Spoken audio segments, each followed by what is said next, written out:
तो गाइस देखते हैं आज का क्वेश्चन नंबर फर्स्ट। गाइस मैं आपको बहुत ही शॉर्ट ट्रिक बताऊंगी जिससे आप एग्जाम में बहुत ही जल्दी क्वेश्चंस को कर सकते हैं। क्वेश्चन नंबर फर्स्ट, एक दुकानदार अपने सामानों पर क्रय मूल्य से 30% अधिक मूल्य अंकित करता है। कितना? 30%। तो पहले मानना जो 100 था और उसके बाद उसने बढ़ा के कितना कर लिया? 30%, तो 130 हो गया। ठीक है गाइस।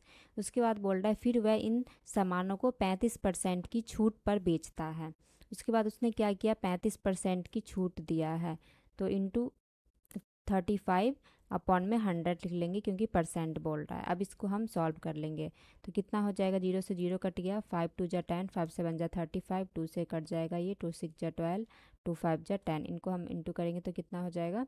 सात चिक ये यहाँ पे कर लेते हैं, 6.5 को 7 से करेंगे तो 7 बचे 35 और 7 चिक बेले 45, यानी कि 45.5 आ रहा है। ठीक है, 45.5। अब क्या करेंगे हम? ये 130 में से अगर हम 45.5 को लेस कर देंगे तो कितना बच जाएगा? 84.50। ठीक है गाइस। तो अब क्या पूछ रहा है क्वेश्चन में? जो उसका हानि ज्ञात करे। तो पहले तो वो 100 था, ठीक है, 100 क्रय मूल्य था। अब कितना हो गया छूट देने के बाद? 84.50। तो हम क्या करेंगे? 100 में से 84 को, जैसे ये 100 है, इसमें से 84.50 को लेस कर देंगे तो कितना बच जाएगा? 15.5%। तो इतने की हानि हो जाएगी। तो इसका राइट आंसर हो जाएगा option A. I hope guys आपको समझ में आ गया होगा क्वेश्चंस, और आप इस तरीके से एग्जाम्स में जल्दी कर सकते हो, टाइम की भी सेविंग होगी गाइज। तो देखते हैं आज का क्वेश्चन नंबर सेकंड। दो संख्याओं के बीच का अंतर 43 है और उनका गुणनफल 50 है, उनके वर्गों का योग ज्ञात कीजिए। तो सबसे पहले क्या बोल रहा है? दो संख्याओं के बीच का अंतर 43 है। तो गैस इस तरीके के क्वेश्चंस को हम शॉर्ट तरीके से इस तरीके से कर सकते हैं। जैसे 43 है तो गैस हमें पता होना चाहिए, आपको 1 से लेके 100 तक का स्क्वायर पता होना चाहिए। तो 43 का जो स्क्वायर होता है वो कितना होता है? 1849। ठीक है गाइस, 1849 होता है। और उनका गुणनफल 50 है बोल रहा है, और उनका गुणनफल 50 है। तो दो संख्याएं हैं गाइज, यहाँ पे बोल रहा है ना दो संख्याओं के बीच। तो हम क्या करेंगे? जैसे 50 है, 50 को 2 से इंटू कर देंगे तो कितना हो जाएगा? 100। अब बस हमें कुछ नहीं करना है, इनको ऐड कर देना है तो कितना हो जाएगा? 1949। तो बस यही इसका राइट आंसर हो जाएगा। Option B is the right answer. बहुत ईजिली तरीके से मैंने आपको बता दिया। आई होप आप आपके एग्जाम में इस तरीके का क्वेश्चन आएगा तो आप टाइम की सेविंग भी कर सकते हो और इस तरीके के क्वेश्चन को जल्दी कर सकते हैं। आई होप आपको समझ में आ गया होगा गाइस। तो बढ़ते हैं क्वेश्चन नंबर थर्ड की ओर। एक्स और वाई एक साथ मिलकर किसी काम को 15 दिन में कर सकते हैं, जबकि वाई अकेले इस काम को 40 दिनों में पूरा कर सकता है। एक्स को अकेले यह काम करने में कितने दिन लगेंगे? तो गाइज इस तरीके के क्वेश्चंस को अगर आप जल्दी सॉल्व करना चाहते हैं तो इसका शॉर्ट ट्रिक है गो थ्रू ऑप्शन। तो सबसे पहले यहाँ पे हमें पता है जो एक्स और वाई 15 दिन में कर लेते हैं। जो एक्स है प्लस वाई किसी काम को कितने दिन में कर लेते हैं? 15 दिन में। उसके बाद जबकि वाई अकेले इस काम को 40 दिन में, वाई का हमें पता है 40 दिन में कर लेता है। ठीक है गाइस। उसके बाद हमें एक्स का पूछ रहा है तो एक्स कितने दिन में करेगा? तो हम मान लेते हैं ऑप्शन ए को लेके चलते हैं, मान लेते हैं ये 24 डे में करता है। इन दोनों को अब क्या करेंगे? हम ऐड कर लेंगे।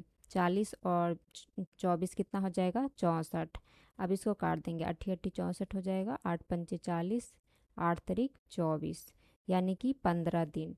तो 15 दिन आ रहा है ना, यही तो बोल रहा है जो एक्स और वाई एक साथ मिलकर किसी काम को 15 दिन में पूरा करते हैं। तो इसका जो राइट ऑप्शन हो जाएगा ऑप्शन ए ही हो जाएगा। तो इसका जो राइट आंसर होगा 24। बट इसका एक फार्मूला होता है, जैसे अगर आपसे बोलता है जो एक्स और वाई किसी काम को इतने दिन में और इतने दिन में करते हैं, तो अगर एक्स जितने दिन में 15 दिन में कर रहा है, अगर वाई तो 40 दिन में, इस तरीके से। उसके बाद नीचे में क्या करते हैं? X plus Y. तो इस तरीके से आपका ना जॉइंट निकल जाएगा, जो दोनों मिलके।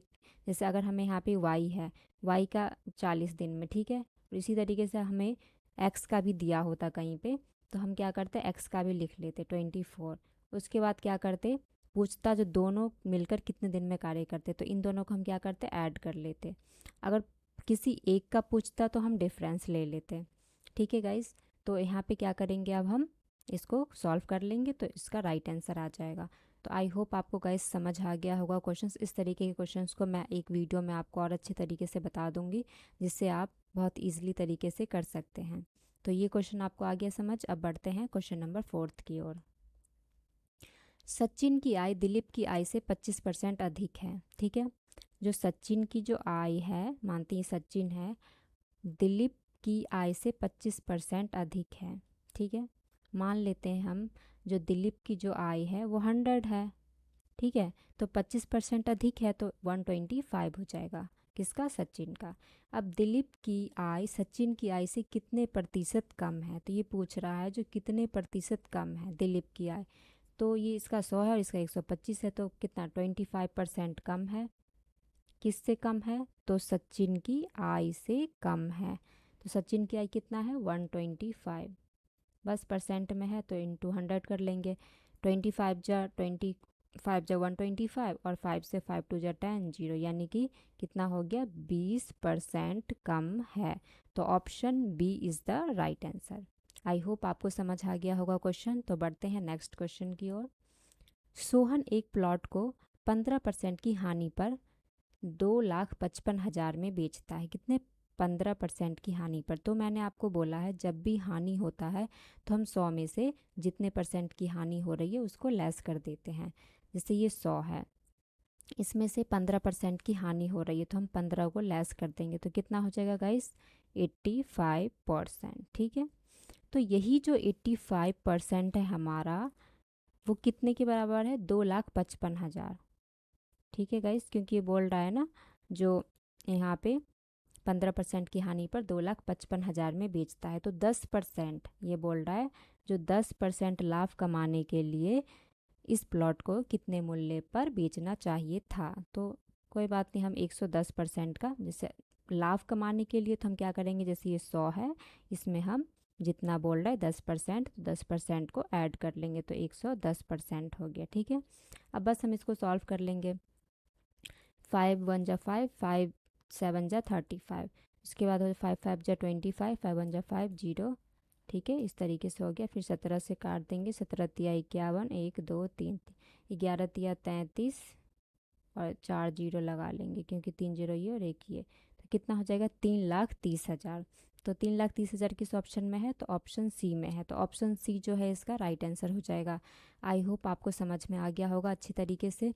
तो गाइस, अब मैं आपको कल के लिए एक क्वेश्चन पूछती हूँ, आप उसको कमेंट बॉक्स में उसका आंसर दे सकते हैं। एंड अगर आप नहीं कर सकते हैं तो मैं आपको कल के वीडियो में उसको सॉल्व भी करके बता दूँगी। तो क्वेश्चन है कल के लिए, एक आदमी 20 किलोमीटर प्रति घंटा की चाल से x से y स्थान पर जाता है, लेकिन y से x स्थान पर 25 किलोमीटर प्रति घंटा की चाल से वापस आता है। उसकी औसत चाल किलोमीटर प्रति घंटा में ज्ञात करें। ये कल के लिए क्वेश्चन है गाइस, इसको आप सॉल्व कर सकते हैं। तो आप ज़रूर कमेंट बॉक्स में इसका आंसर दीजिएगा एंड मैं आपको कल इसका सॉल्यूशन आपको मैं बता दूंगी। तो guys, thank you so much for watching my video. We will meet in my next video.